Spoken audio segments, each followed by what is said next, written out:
that is not in some kind of wilderness. A wilderness where nothing grows. A wilderness that reminds you of how thirsty you really are.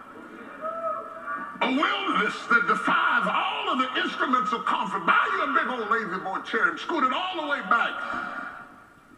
But the wilderness will disturb your rest. Custom design all of your clothes.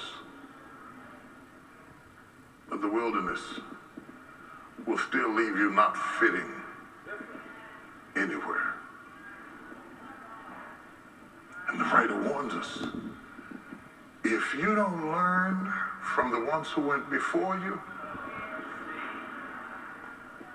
you will die in the same spot they did. Well, and be afraid of people.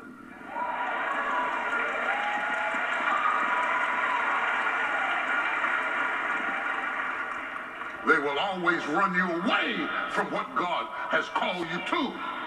In fact, I have learned that it is the barking of the haters that assures me of the promises of the holy.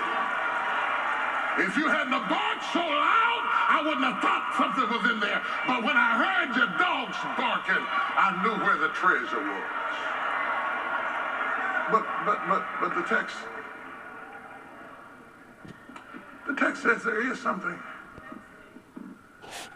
in the midst of our fearlessness. In the midst of our fearlessness, the text says there is something that we should be afraid of. Let us therefore fear that we would live and die and not reach what he promised us. Now that I'm scared of. I've always said I'm not scared of dying. I was introduced to death at an early age. I saw my father die as a teenager.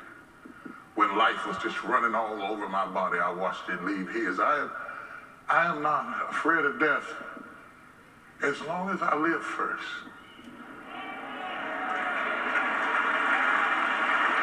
What I am mortally afraid of is that I would exist without living.